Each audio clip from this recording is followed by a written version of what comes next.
He did not just close the boardroom door on his ex-wife. He closed it slowly enough for everyone on the 58th floor to watch. Grant Whitmore stood beneath the polished brass sign of Hail Dominion Group with one hand resting on the frosted glass handle, his charcoal suit sharp, his smile colder than the air conditioning humming above them. Behind him, 12 executives had already taken their seats around the long walnut table. Coffee steamed in white porcelain cups. Presentation screens glowed blue against the far wall. At the head of the room, the chairman's chair remained empty, wide-backed, black leather, waiting like a throne no one dared touch. Emily Carter stood 3 feet outside the door in a simple black dress and low heels, her brown leather folder pressed lightly against her ribs. She had been invited by email, cleared by security, escorted up in the private elevator, and still Grant looked at her as if she had wandered into the wrong life. The receptionist froze behind her desk. 2 junior analysts slowed their steps near the hallway printer. Grant's new fiancée, Vanessa Blake, sat just inside the room with a cream-colored coat folded over her lap, watching Emily with the faint smile people wear when they believe the ending has already been written. Grant tilted his head toward the receptionist and said, not loudly, not angrily, but with the practiced calm of a man used to being obeyed, "Don't let her in until we're finished. She has a habit of confusing support with importance." The words landed softly, which somehow made them worse. A pen stopped clicking. Someone cleared his throat and then pretended to study the agenda. Emily did not answer. Her face did not collapse. She did not look through the glass to beg for a place at the table she had once helped Grant prepare for. She only lowered her eyes to the thin silver line of her visitor badge, where her name appeared in clean black letters. Emily Carter, Special Review Consultant. 6 years earlier, she had ironed Grant's shirts before dawn and corrected his acquisition memos after midnight. She had packed lunches in a small kitchen in Arlington while he rehearsed speeches in front of the refrigerator door. She had learned to read contracts beside him because he said he needed her mind, and later, when applause started following him from room to room, he called that same mind interference. Now he stood between her and the boardroom like a gatekeeper to a world he believed she had only borrowed through marriage. The hallway smelled faintly of lemon polish and expensive coffee. Outside the floor-to-ceiling windows, Manhattan shimmered in pale morning light, traffic crawling far below like tiny sparks of impatience. Emily adjusted her grip on the folder. Inside were printed emails, audit trails, and one memo Grant thought had disappeared. But she did not open it. Not yet. Grant gave one final smile, stepped backward into the room, and let the glass door seal shut in front of her. For 10 quiet seconds, Emily remained outside with every eye pretending not to see her. Then, at the end of the hall, the private elevator chimed. The elevator chime did not open the door yet. It only cut through the hallway like a small, polished bell, and for one breath, Emily Carter was back in another room, another morning, another version of herself who still believed love meant standing close enough to be erased. 6 years before Hail Dominion Tower, before the 58th floor and the visitor badge and the glass door Grant had just closed, there had been a one-bedroom apartment in Arlington with a heater that rattled every time the temperature dropped below 40 degrees. Grant had been 20 pounds lighter then, with cheaper shoes, restless hands, and a dream too large for the folding kitchen table where he spread out his first acquisition proposal. Emily remembered the glow of the old laptop on his face at 2 in the morning.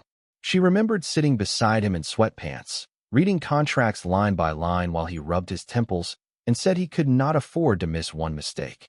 She found the mistakes. She always did. A hidden liability in a supplier agreement.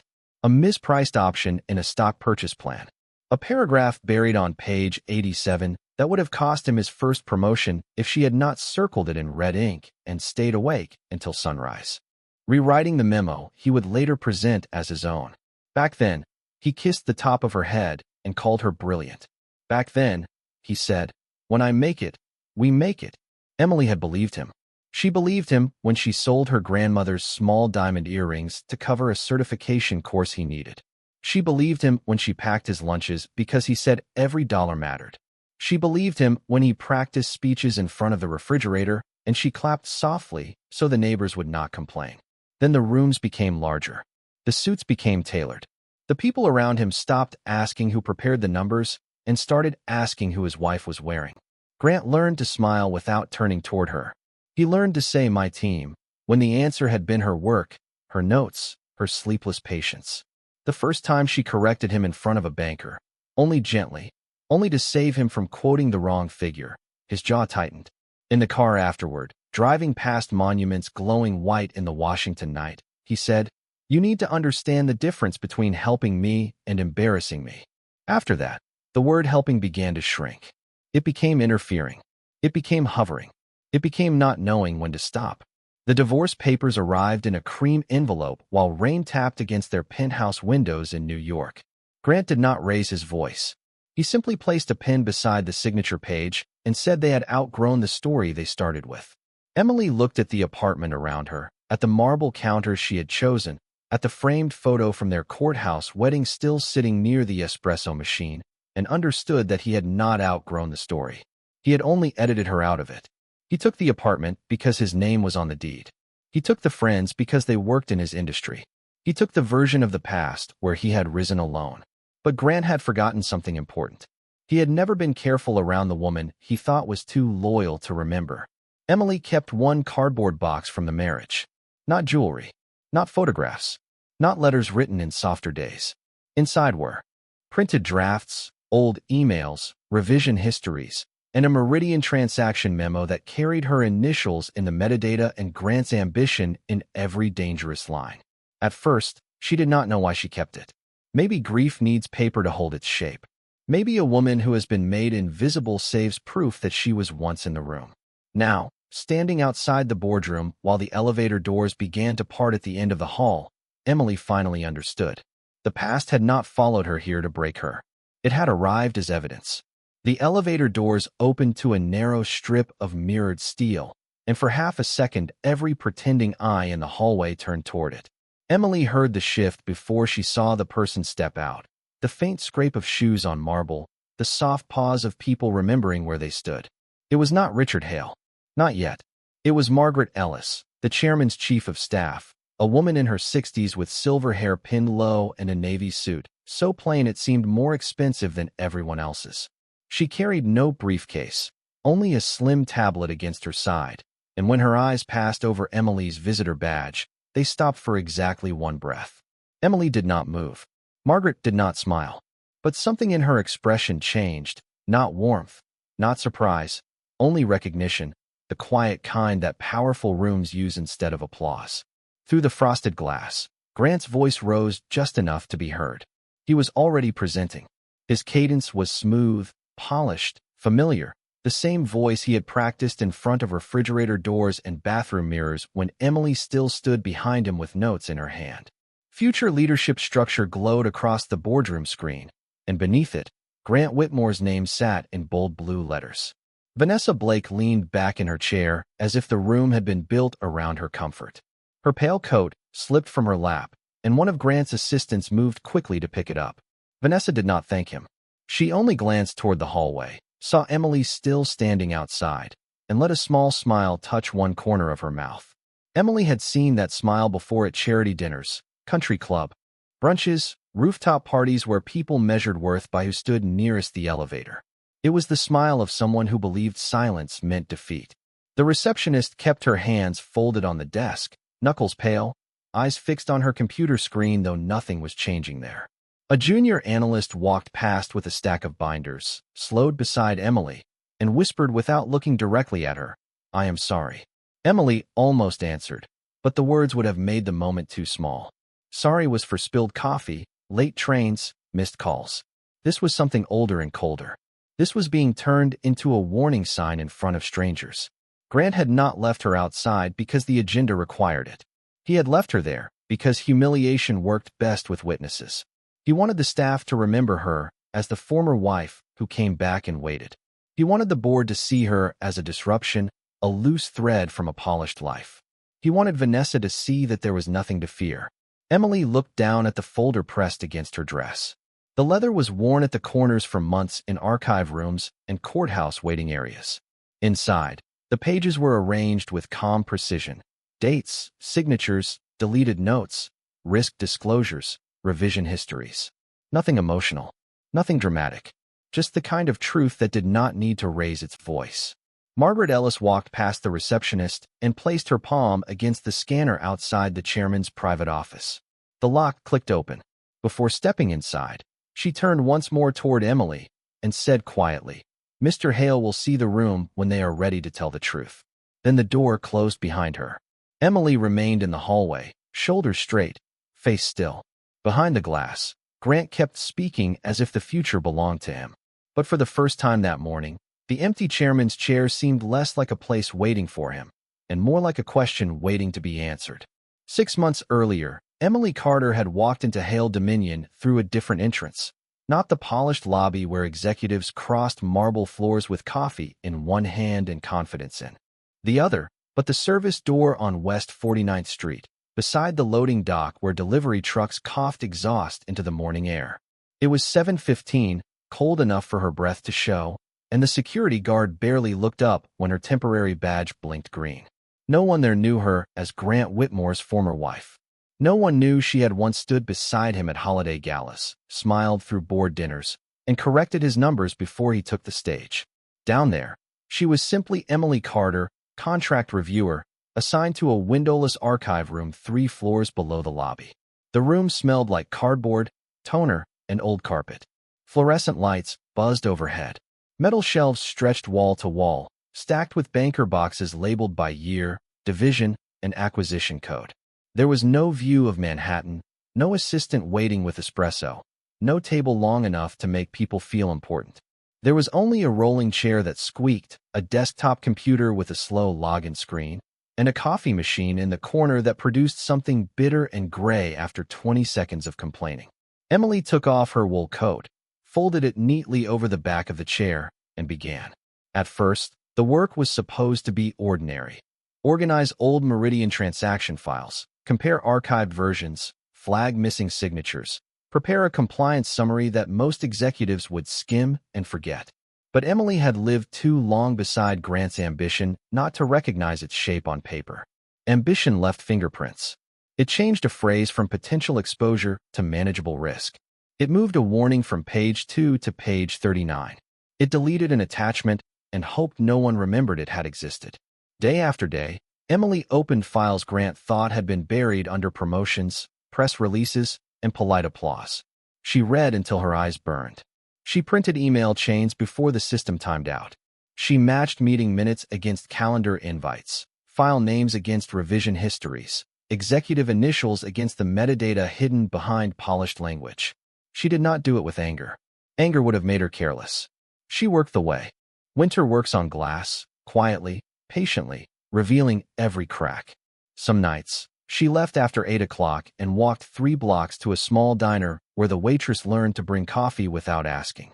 Emily would sit in a vinyl booth, her laptop open beside a plate of eggs or toast she barely touched, and watch cabs blur past the window in yellow streaks. Her phone stayed face down. Grant sometimes appeared online in photos from rooftop fundraisers, one hand in his pocket, Vanessa beside him, both of them glowing beneath warm party lights. Emily did not click. She had stopped reopening doors that only led backward. By the 4th month, the Meridian file stopped looking like negligence and started looking like design. A risk disclosure had been removed after legal review. A consultant memo had been altered after final approval. Her own initials appeared on a supporting note she had never signed. That was when the archive room became colder, though the heat was working. Emily sat very still, looking at the screen, listening to the hum of the lights above her. Grant had not only erased her from his rise, he had used the shadow of her name to protect it. The next morning, she bought a new leather folder from a stationery store near Bryant Park. Brown, plain, sturdy, nothing decorative. She placed the first printed page inside with both hands, as if she were not collecting revenge, but returning every borrowed lie to its owner. By the end of 6 months, the folder had grown heavy enough to change the way she carried it. And now, outside the boardroom on the 58th floor, with Grant's voice still floating through the glass and Margaret Ellis disappearing into the chairman's private office, Emily felt that same weight against her ribs. It did not tremble. Neither did she. Richard Hale had first noticed Emily Carter 3 years before anyone at Hale Dominion knew her name was worth remembering. It happened during a closed strategy dinner at a private club on the Upper East Side, the kind of room where the carpet swallowed footsteps and every painting seemed to have been chosen by someone who never asked the price. Grant had been invited as a rising executive, still new enough to be grateful, already practiced enough to hide it. Emily had come as his wife, seated 2 places from the end of the long table, wearing a navy dress she had bought on sale and a calm smile that did not reach for attention. The men around Grant spoke in polished sentences about expansion, leverage, and market timing. Silverware touched porcelain. Wine glasses caught the amber light. Emily listened more than she spoke, because she had already learned that some rooms punished women for knowing too much before they gave them permission. Near dessert, a partner from Meridian mentioned a debt covenant, as if it were routine. Grant nodded. 2 lawyers nodded. Even the chief financial officer continued cutting into his steak. Emily's fingers paused beside her water glass. The phrase was wrong. Not dramatic. Not obvious. Just wrong enough to matter. She waited until the conversation shifted, then leaned slightly toward Grant and whispered that the covenant language did not match the draft he had shown her the night before. Grant's smile tightened. He told her softly that this was not the place. Emily lowered her eyes, but she did not let go of the concern. When the dinner ended and people gathered near the coat room, she found a quiet moment beside a small marble table and wrote a note on the back of the printed menu. 3 lines. 1 clause reference. 1 page number. 1 simple warning. If the term stayed as described, Hale Dominion could inherit the risk without control. She folded the menu once and handed it to Margaret Ellis, who was then standing beside Richard Hale with his overcoat. Emily said only, "This may belong to legal before morning." Margaret looked at her, then at the note, and placed it inside her tablet case. No one thanked Emily that night. No one asked her to explain. Grant did not speak to her for most of the ride home. 2 weeks later, the Meridian deal was delayed, rewritten, and saved. At the next board luncheon, Grant received praise for his diligence. He accepted it with a modest laugh, one hand over his heart, while Emily stood near the windows holding a glass of sparkling water. Richard Hale watched from across the room. He watched Grant step into the applause. He watched Emily step out of it. That was the thing about Richard Hale. He was old enough not to be impressed by noise. He had built companies through recessions, shareholder fights, federal reviews, and mistakes that looked clean until someone patient turned the page. He knew the difference between a performer and a builder. A performer filled a room. A builder saved it and disappeared before the credit arrived. Months after Emily's divorce, when her name appeared on the temporary access request for the archive project, Richard did not approve it immediately. He asked Margaret for the old dinner note. She still had a scan of it. The handwriting matched Emily's intake form. The clause matched the risk she had flagged. The memory matched the woman who had been overlooked so neatly that even being correct had left no footprint. So Richard approved her access, but he did not call her upstairs. Not at first. He wanted to know whether she worked for applause or for truth. Emily never asked for a meeting. She never mentioned Grant unless the documents required it. She sent summaries with page references, clean timelines, and no adjectives. When the Meridian irregularities grew from small errors into a pattern, Richard began reading her reports before his morning coffee. By the 5th month, he no longer called them summaries. He called them evidence. And by the 6th, when Margaret placed Emily's sealed folder on his desk, Richard Hale rested his hand on the worn leather cover and said, "She was in the room long before we gave her a chair." Now, on the 58th floor, behind the closed door of his private office, that same folder waited in Emily's hands only yards away. Grant was still speaking to the board as if the future could be won with a perfect slide deck. But Richard Hale had already remembered the woman who once saved his company from the edge of a sentence everyone else ignored. The invitation for the 58th floor meeting had arrived on a Tuesday morning without ceremony. Emily was in the archive room, wearing a gray sweater, her hair clipped back, with 3 stacks of Meridian documents arranged beside her keyboard and a paper cup of coffee cooling near the mouse pad. The email came from Margaret Ellis, subject line only 4 words long. Board review attendance required. For a moment, Emily did not open it.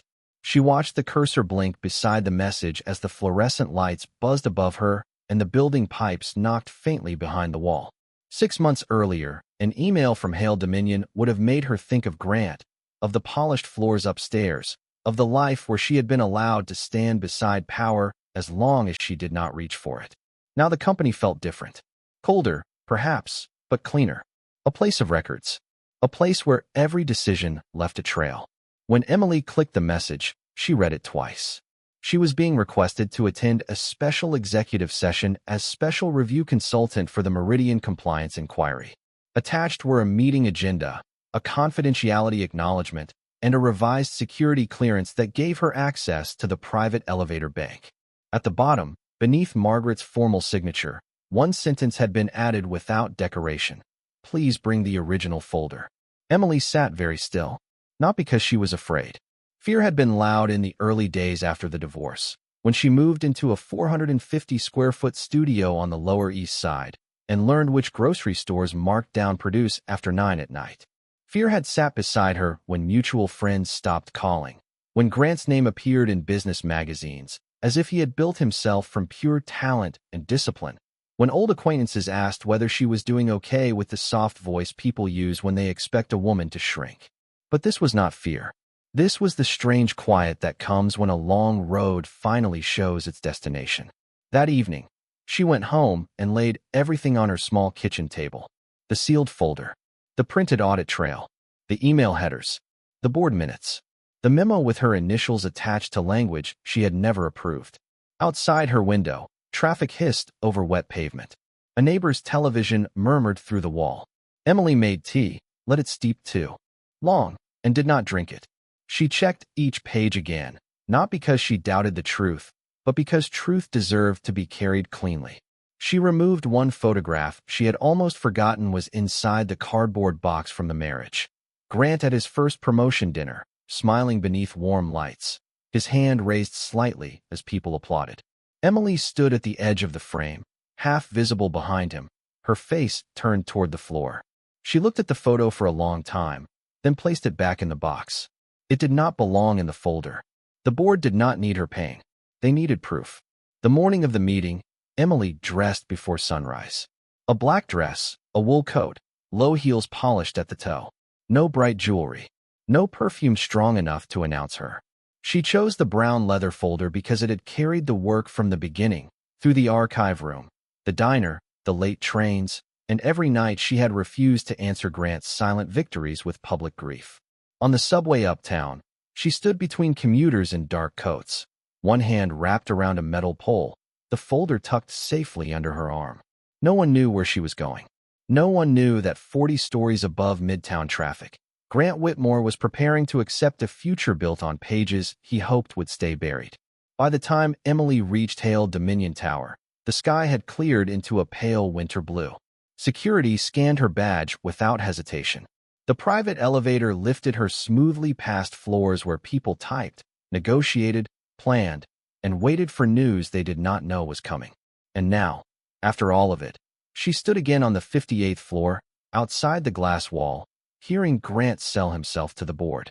The chairman's private office door opened behind her. Margaret Ellis stepped out first. Then the hallway changed. Not loudly, not suddenly, but with the unmistakable stillness that comes when power enters without needing to introduce itself.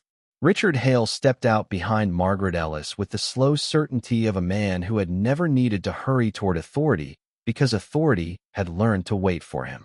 He wore a dark overcoat over a charcoal suit, a silver cane in one hand, and no expression at all. The hallway changed around him. The receptionist stood without being told. The junior analyst with the binders back toward the wall. Even the glass seemed to hold its breath. Emily Carter turned slightly, her folder still pressed against her side, and met his eyes for the first time that morning. Richard did not greet her with warmth. He did not offer a speech. He only gave the smallest nod, the kind that said he had seen enough and remembered more. Through the boardroom wall, Grant Whitmore continued speaking, unaware that the room outside his performance had become more important than the room inside it. His slide deck moved to the next screen with a soft click. Strategic integration plan. Leadership continuity. Meridian expansion. His name appeared in the corner of every page, polished into the template as if the company itself had already agreed to belong to him. Around the table, the board members sat beneath recessed lights that made the walnut surface shine like still water. Some listened. Some pretended to read. One older director near the windows glanced twice toward the hallway, where Emily stood visible beyond the frosted glass, then leaned toward Grant and asked, "Mr. Whitmore, is the special review consultant joining us for the compliance portion?" Grant paused half a second too long. It was barely noticeable, but Emily noticed. She had once watched that same pause appear whenever he was forced to answer a question he had not prepared for. Then he smiled. Smooth, reasonable, expensive. "Ms. Carter can wait," he said. "This first section is executive level." No one laughed, so Vanessa Blake helped him by letting out a quiet breath of amusement from the observer chair. She adjusted the bracelet on her wrist and looked at the other women in the room as if inviting them to agree without words. Grant turned slightly, giving the board a view of his profile, the angle he used in interviews. "Emily has always had difficulty understanding where support ends and leadership begins," he added. "That was true in our marriage, and apparently it remains true in business." The sentence moved through the boardroom like cold air under a door. A woman from legal lowered her pen. The chief financial officer looked at the table instead of the screen. Margaret Ellis, still outside the room, did not blink. Emily stood on the other side of the glass, close enough to hear every word, still enough that the insult had nowhere to land. There had been a time when Grant could make her doubt her own memory with a sentence like that. He could turn contribution into overstepping, care into neediness, accuracy into embarrassment. He could make her apologize for saving him. But the woman in the hallway had spent 6 months with records that did not flatter anyone. Paper did not smirk. Metadata did not forget. Timestamps did not ask whether a man felt comfortable being corrected. Grant clicked to the next slide. Proposed appointment, Chief Strategy Officer. The title filled the screen in blue and white. Vanessa sat straighter. A few board members exchanged careful looks. Grant rested one hand on the back of the empty chairman's chair, as if testing how it would feel to stand near something sacred. That was when Richard Hale moved. His cane touched the marble once. Then again. Inside the boardroom, Grant heard it and turned. The glass door opened before he could step away from the chair. Richard stood at the threshold, with Emily just behind him and Margaret at his side. For the first time that morning, Grant had no prepared expression. Richard looked at the screen, then at Grant's hand on the chair, then at Emily's sealed folder. His voice was calm enough to make the whole room lean toward it. "Before anyone discusses leadership," he said, "we will discuss who was left outside the truth." Grant's hand slipped from the back of the chairman's chair as if the leather had turned cold beneath his palm. For a moment, no one moved. The screen still glowed behind him with his proposed title, bright and polished, while Richard Hale stood at the threshold with Emily Carter beside him, her brown folder held close against the black line of her dress. Grant recovered just enough to smile, but not enough to make it convincing. "Chairman Hale," he said, smoothing one cuff with two fingers, "we were just getting to the compliance segment. I thought it would be more efficient to complete the leadership discussion first." Richard looked at him for a long second. There was no anger in his face, which made the room even quieter. "Efficiency," he said, "is not the same thing as concealment." The words settled over the table. Vanessa Blake shifted in her chair. The chief financial officer placed his pen down with careful precision. Margaret Ellis walked in first and took her place near the wall, tablet in hand, eyes steady. Then Richard stepped inside and held the glass door open. Not for Grant, not for the board, for Emily. She entered without rushing, the faint sound of her heels crossing the carpet softer than the pulse in Grant's throat. Every face followed her. 6 months in the archive room had given her no new jewelry, no louder voice, no need to perform triumph.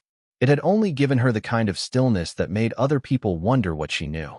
Grant gave a short laugh, trying to pull the room back toward him. "With respect, Chairman, Emily was retained for file review, not executive strategy." Richard moved toward the head of the table. "That is correct." He stopped beside the chair Grant had touched moments earlier. "And because she reviewed the files, she understands the risk better than anyone who tried to bury it." Grant's smile thinned. "That sounds like an accusation." "No," Richard said. "It is an agenda correction." He reached for the chairman's chair. The black leather gave a soft sound as he pulled it back from the table. Every director watched. In rooms like that, chairs were not furniture. They were signals. The head seat belonged to the person whose silence could end careers, whose signature could move millions, whose approval turned ambition into fact. Richard placed one hand on the back of it and looked at Emily. "Miss Carter," he said, his voice calm, "please sit here." The room lost its breath. Emily did not look at Grant. That was what undone him first. Not the chair, not the board watching. The fact that her eyes no longer searched his face for permission, explanation, or regret. She walked to the head of the table and set the folder down before sitting. The leather cover touched the walnut with a quiet, final sound. Vanessa looked from Emily to Grant, and for the first time all morning, her confidence had no place to rest. Grant stepped forward. "Chairman, this is highly irregular." Richard remained standing behind Emily's chair. "So was assigning an unapproved consultant memo to your former wife's initials. So was removing a disclosure after legal review. So was presenting Meridian as clean while the audit trail told a different story." Grant's mouth opened, but no sentence came out.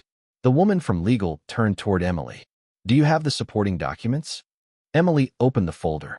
The first page was not dramatic. It was a timestamp, then an email header, then a revision log, then the memo Grant had thought belonged to the past. She placed each page on the table slowly, one after another, as if she were setting down pieces of a room everyone had pretended was whole. Richard looked around the boardroom. "Before we vote on Mr. Whitmore's future," he said, "we will hear from the woman he left outside the door." Emily lifted her eyes at last, not to Grant, but to the board. "Thank you, Chairman," she said. And the first slide of Grant's presentation disappeared from the screen. Emily's voice did not shake. That was what the room remembered later, not the documents, not the frozen title on Grant Whitmore's face, not even the chairman standing behind her like a wall no one could move. They remembered that she spoke as if she had no need to punish anyone, only to return each fact to the place where it belonged. Page by page, she walked the board through the Meridian timeline. The original legal review. The first risk disclosure. The email from Grant requesting a cleaner version for executive circulation. The revision log showing the deleted paragraph. The consultant note carrying her initials, attached after midnight from an account she had not accessed in over a year. No insult left her mouth. No accusation needed decoration. The screen filled with timestamps, file paths, and signatures, and every polite excuse in the room lost a little oxygen. Grant stood beside the table with his hands at his sides, his perfect presentation forgotten behind him. Twice he tried to speak. Twice Richard Hale lifted one finger, not harshly, not loudly, and the silence returned. Vanessa Blake closed her purse with a soft click. A few minutes later, she stood, whispered something about another appointment, and left without looking at Grant. The glass door opened for her and closed again, leaving him alone with the sound he had created. When Emily reached the final page, she placed it flat on the walnut table. It was the memo from the cardboard box, the one tied to the old version of her life. Her initials appeared in the corner, copied into a decision she had never made. Beneath them, Grant's approval trail sat clean and undeniable. The woman from legal leaned back slowly, as if the chair had grown farther from the table. The chief financial officer removed his glasses. One board member looked toward Richard and said, "We need an independent investigation immediately." Richard nodded once. "And the proposed appointment?" The answer came from three sides of the table, quiet but firm. "Postponed. Suspended.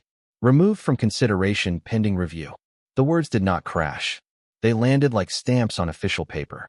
Grant's promotion disappeared first from the agenda, then from the screen, then from the faces of the people who had come prepared to congratulate him. His visitor smile, the one built for cameras and elevators, was gone. What remained was a man standing 2 steps from the chair he thought was waiting for him, realizing it had never been his. Emily closed the folder. Her hands were steady. She did not look triumphant, because triumph would have made the day about him. This was not about Grant losing her. It was about Emily no longer losing herself. Richard placed one hand lightly on the back of the chairman's chair and said, "Ms. Carter, Hale Dominion owes you accuracy, and today you gave it back to us." Emily stood. The board members rose with her, not all at once, but one by one, the way respect sometimes arrives late and still finds the door. She gathered the folder, nodded to Margaret Ellis, and walked out of the room without waiting to see who followed. In the hallway, the receptionist looked up with wide, careful eyes. The junior analyst with the binders stepped aside. Grant came out moments later, slower now, his tie slightly loosened, his phone silent in his hand. He found Emily near the elevator, standing in the same place where he had left her earlier. For a second, neither of them spoke. Then he said her name, softly, as if lowering his voice could bring back a gentler past. Emily. She turned just enough to meet his eyes. He looked smaller without the room behind him. I did not think it would go this far, he said. Emily looked at the closed boardroom door, then at the elevator light descending from above. I know, she answered. You never thought I would. The elevator opened. She stepped inside alone. As the doors began to close, Grant remained in the hallway, outside the room, outside the decision, outside the future he had rehearsed for himself. Emily did not smile until the doors sealed shut and the city dropped beneath her in a river of glass and winter light. She had not taken his place. She had finally stopped standing aside so he could pretend there was room for only one name at the table.